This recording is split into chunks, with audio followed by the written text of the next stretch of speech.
श्री स्वामी समर्थ.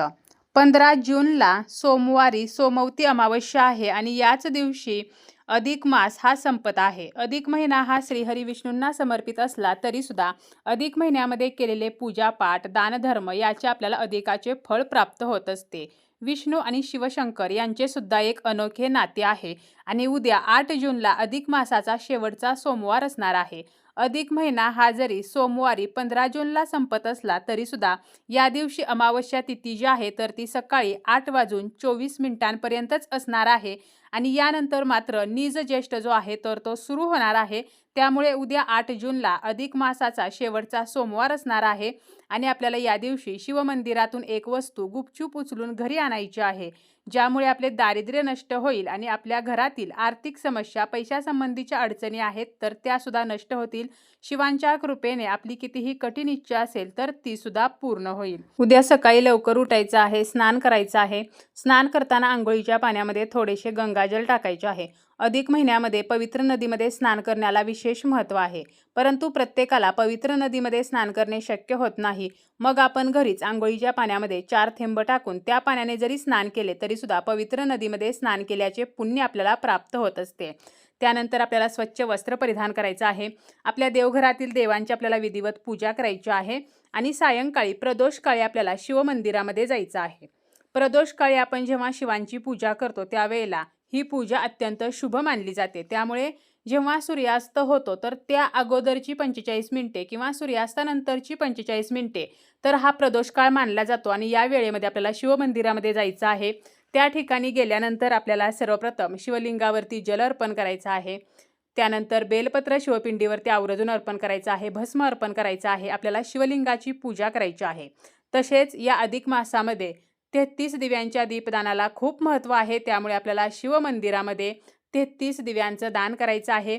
यामध्ये आपण धातूचे दिवे घेऊ शकतो किंवा आपण आवळ्यांवरती तुपाचे जे रेडीमेड दिवे मिळतात तर ते ठेवून सुद्धा आपण हे दीपदान करू शकतो किंवा नाण्यांवरती म्हणजे 1-1 रुपयाची नाणी घेऊन त्यावरती आपण तुपाचे रेडीमेड दिवे ठेवून सुद्धा हे दीपदान करू शकतो किंवा आपण कणकेचे 33 दिवे बनवून त्यामध्ये तुपाचा वापर करून सुद्धा हे दीपदान जे आहे तर ते केले तरी सुद्धा चालेल.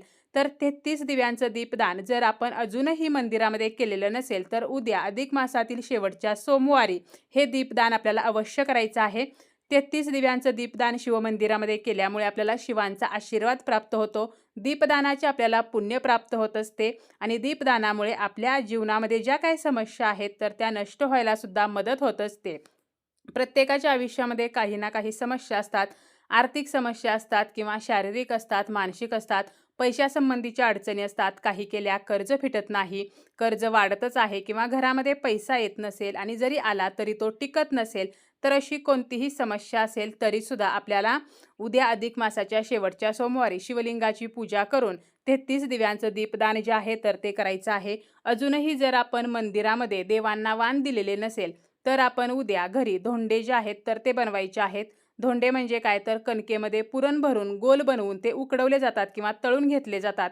तर अशा धोंड्याचा नैवेद्य आपण या अधिक मासामध्ये देवांना दाखवत असतो आणि अजूनही जर आपण देवांना धोंड्याचा नैवेद्य दाखवलेला नसेल तर उद्या आपल्याला धोंडे बनवायचे आहेत आणि 33 धोंडे हे आपल्याला शिवमंदिरामध्ये जाताना घेऊन जायचे आहेत.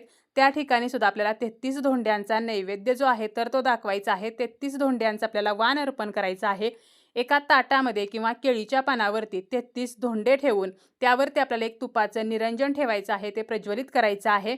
त्याला आपल्याला हळदी कुंकू फूल अर्पण करायचं आहे आणि असं 33 धोंड्याचं वाण जे आहे तर ते आपल्याला देवाला द्यायचं आहे. 33 धोंड्याचा नैवेद्य आपल्याला दाखवायचा आहे. त्याचप्रमाणे शिवपिंडीची आपल्याला विधिवत पूजा करायची आहे आणि घरी आपण जेव्हा येणार आहोत त्यावेळेला आपण शिवमंदिरातून काही ज्या वस्तू आहेत तर त्या घरी आणून त्या आपल्या घरामध्ये तिजोरीमध्ये जर ठेवल्या तर आपल्या आर्थिक समस्या नष्ट होत असतात. त्यापैकी पहिली वस्तू आहे ती म्हणजे शिवलिंगावरती जे तांदूळ अर्पण केलेले असतात. आपण स्वतः तांदूळ अर्पण केलेले असतील किंवा इतरांनी तांदूळ अर्पण केलेले असतात तर हे तांदूळ सिद्ध झालेले असतात. हे तांदूळ जे आहेत तर यामध्ये शिवांचा आशीर्वाद आलेला असतो. त्यामुळे आपल्याला काय करायचं आहे तर यातील 5, 7, 11, 21 तांदूळ उचलायचे आहेत आणि हे सर्व करत असताना आपल्याला महादेवांना सांगायचं आहे की माझ्या आयुष्यामध्ये पैशाच्या अडचणी आहेत, तर तुमच्या कृपेने त्या अडचणी नष्ट होऊ द्यात. त्यासाठी मी ह्या अक्षता घेऊन जात आहे. आणि हे तांदूळ घरी आणल्यानंतर आपल्याला लाल कापडामध्ये बांधून तिजोरीमध्ये किंवा आपण ज्या ठिकाणी पैसे ठेवतो, आपला जर व्यवसाय असेल तर व्यवसायाच्या ठिकाणी, आपला ज्या ठिकाणी कॅश बॉक्स आहे तर त्या ठिकाणी आपल्याला हे तांदूळ लाल कापडामध्ये बांधून ठेवायचे आहेत. यामुळे आर्थिक समस्या नष्ट होत असतात. त्याचप्रमाणे आपल्याला जर व्यवसायामध्ये हवी तशी वाढ होत नसेल, हवा तसा फायदा होत नसेल आणि जर शिवमंदिरामध्ये आपण उद्या गेलो, शिवपिंडीवरती धोत्र्याचं फळ जर कोणी अर्पण केलेलं असेल किंवा धोत्र्याचं पान असेल, धोत्र्याचं फूल असेल, तर ते आपल्याला गुपचूप घरी येताना उचलायचं आहे आणि लाल कापडामध्ये बांधून आपल्याला घरी आल्यानंतर ते आपल्या व्यवसायाच्या ठिकाणी ठेवायचं आहे. आपली जर शेती असेल तर शेतीमध्ये सुद्धा एका बाजूला खड्डा काढून आपण ते जे आहे त्या खड्ड्यामध्ये फळ ठेवू शकतो. कारण धोत्रा जो आहे तर तो सुद्धा शिवांना अत्यंत प्रिय आहे. त्यामुळे धोत्र्याचं फळ आपल्याला जर उद्या मिळालं तर अवश्य ते शिवमंदिरातून घरी घेऊन आपल्याला यायचं आहे. आपल्या घरामध्ये सततचे आजारपण असेल, एखादी व्यक्ती सतत आजारी पडत आहे, तर अशा वेळेला आपण शिवपिंडीवरून बेलपत्र हे घरी आणायचं आहे आणि ते स्वच्छ धुवून त्या आजारी व्यक्तीला खायला द्यायचं आहे. परंतु हे सर्व करत असताना त्या आजारी व्यक्तीला कशाचीही ॲलर्जी असता कामा नये. आपल्याला काळजी घेऊनच हा उपाय करायचा आहे, अन्यथा नाही केला तरीसुद्धा चालेल. त्याचप्रमाणे आपल्याला जर एखाद्या कामामध्ये यश हवे असेल तर जेव्हा आपण शिवमंदिरामध्ये जाणार आहोत त्यासोबत आपल्याला काळे मिरे जे आहेत तर ते सुद्धा घेऊन जायचे आहेत. एका बाटलीमध्ये हे काळे मिरे भरायचे आहेत आणि शिवमंदिरामध्ये गेल्यानंतर शिवांची पूजा वगैरे करून झाल्यानंतर ह्या बाटलीचा शिवलिंगाला स्पर्श करायचा आहे आणि शिवांना प्रार्थना करायची आहे की माझ्या कामामध्ये मला यश द्या आणि ही बाटली घेऊन घरी यायचं आहे. जेव्हा आपण महत्त्वाच्या कामाला जाणार आहोत, ज्या कामामध्ये आपल्याला यश हवे आहे, तर त्या कामासाठी जाताना यातील 2 किंवा 4 किंवा 5 मिरे आपल्याला आपल्यासोबत घेऊन जायचं आहे. तर अशा प्रकारे या ज्या वस्तू आहेत तर यापैकी आपण आपल्या समस्येनुसार कोणतीही एक वस्तू उद्या अधिक मासाच्या शेवटच्या सोमवारी आपल्या घरी आणू शकतो, ज्यामुळे आपल्या घराची आर्थिक परिस्थिती सुधारेल.